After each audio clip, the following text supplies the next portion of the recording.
Thank you to Illyriad Empires for sponsoring this video. You guys remember Catan, right? This game has been sitting in my board game closet collecting dust for many years now. And well, if you're like me, I want to pull that game back into your memory for a moment and introduce you to Illyriad Empires. This game takes the extremely well-known game of Catan and adds something that Catan itself could never quite get right, in my opinion, and that's combat. War. Something that Catan tried so hard to make work across all of their expansions, but in my opinion, it never really worked out that well. Catan was always best played as a resource collecting and building game. But Illyriad Empires takes Catan and mashes it with the game of Risk, and also with the game of Dominion. Now, the Catan portion of the game is much simplified to make room for the other genres here, but these three timeless classics add resource management, strategical combat, and deck building all together, and I think it's done in a really clean and simple way. Yet there are a lot of different ways you can strategize in this game. Now, I've probably said those exact words a lot at this point when talking about games I review on this channel, but that really is my golden standard when looking at new games. How simple is it to learn, yet how deep does the strategy go?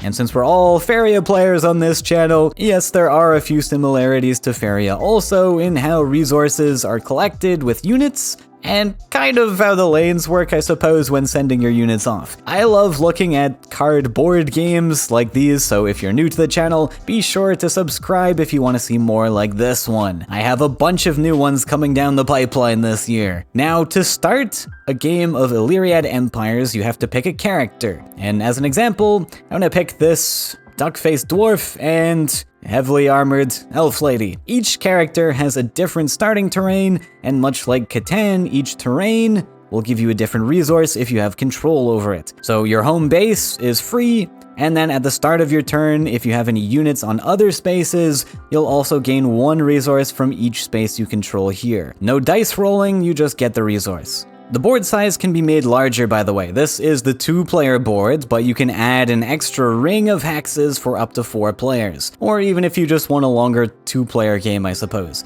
But even in this small board, I found there's a lot of strategizing you can do. Units can only move 1 space per turn, so there are 3 sort of lanes that you can go down even on this board size. And there's some decisions to make in how you divide your army up here. But let's talk about combat so we understand this. It works in a super simple way. There are 5 unit types, and when you want to declare an attack, you choose as many units as you like on a particular hex and move them into an adjacent hex with enemies. This counts as moving 1 space, so you can't do this if those units have already moved that turn. For each attacking unit, you roll 1 die, and the defending player rolls 1 die for each defending unit. Then for each 5 or higher on the die that I get, my opponent has to choose one of their units to kill.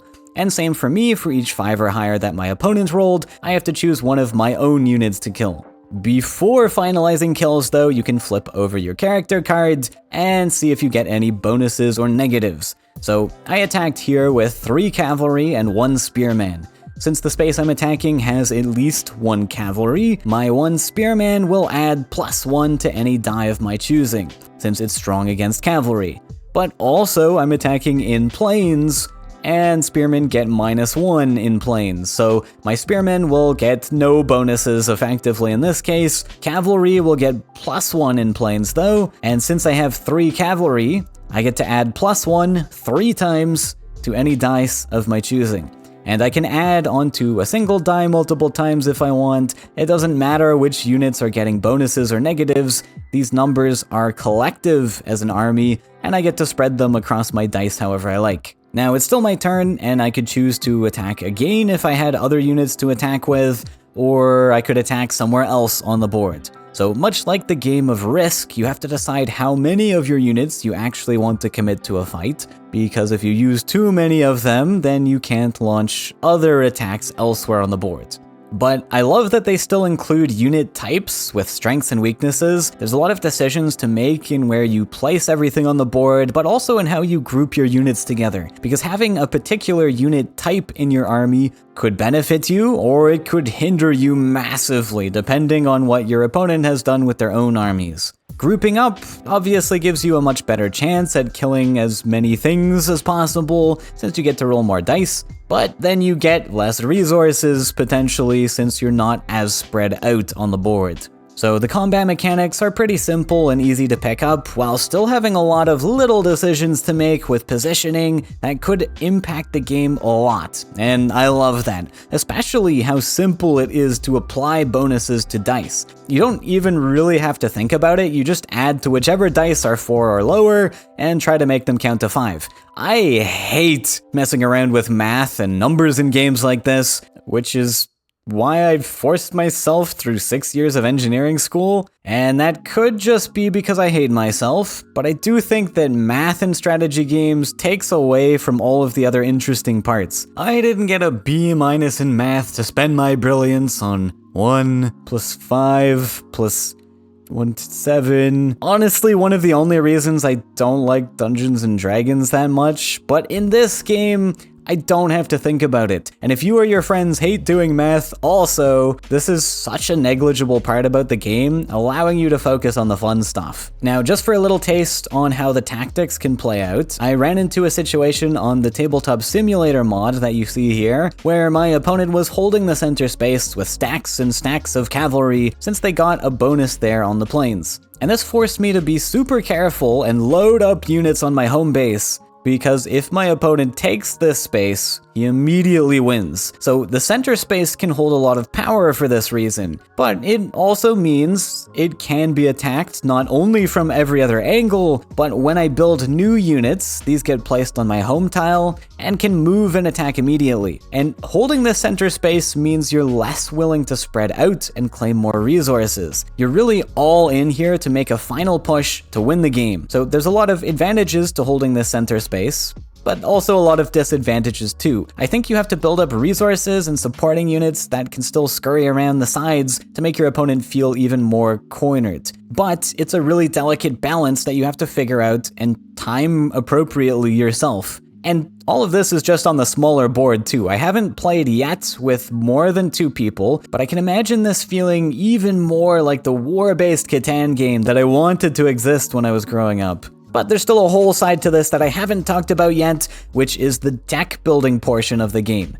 If you've ever played Dominion before, it was very obviously inspired by this. So you start with a deck of 10 cards and will redraw a new hand of 5 cards every turn. These starter cards let you cash them in for 1 resource, and then you put that card into your discard pile to be shuffled back into your deck once your deck is empty. You can stockpile these resources that are gained, so there's really no reason not to spend all your cards each turn, but then you can spend your resources on units or on new cards in the communal shop. This shop is shared and also random, and once you purchase a card, it goes into your discard pile, again to be shuffled back into your deck once your deck is empty. So you won't get to use this new card immediately, and in fact we'll have to wait quite a bit before it comes up again, but when it does, you get to just play it for free. The cost is only paid when you buy the cards. And so it's really important to get these at the start of the game because these new cards will be strict upgrades to the base deck that you're given. They could give 2 or even 3 of a resource rather than the 1 you started with. And then they can have other effects too, like summoning more units or harming your opponents in some way. Since the shop is communal also, you may want to buy a card so that your opponent doesn't get to buy it.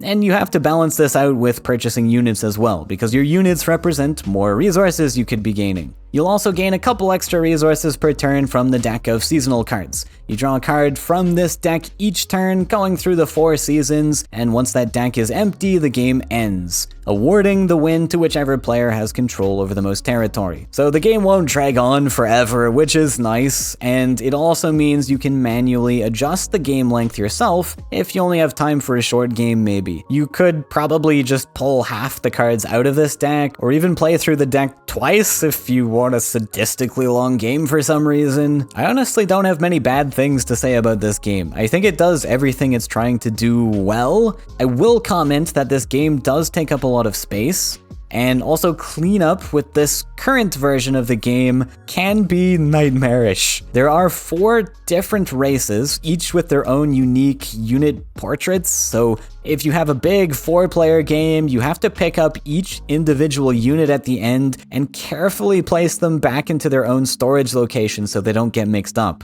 And there's a lot of little pieces here, but I have been told that they are looking at color coding the different races, which would be so much more helpful. I think my complaint will probably vanish once they implement this. It's just really difficult to pick out the different races right now, as a lot of them look pretty similar, especially the color scheme. But do note that what I have here is a demo copy, so the final product might look a little bit different from this. Overall, the combat system in this is very simple, but I like that. This isn't a game I'm going to be playing constantly and striving to get a top-tier competitive ranking. I'd probably pull this game out when I had friends over every now and then. So I really appreciate the simplicity in being able to teach the rules, and I feel like I can pick up on the strategies immediately with my background in other various strategy games. So even after a long break of not playing this, I think this game is really easy to get back into. Combat is somewhat generic, which makes it so easy right off the bat. The Catan portion of the game is a lot simpler than Catan is as well, but it's also a unique game as a whole because of the different genres of games that are mashed together here. So if you want to check this game out for yourself, there are some links down in the description, and if you would like free shipping on your order, you can enter the code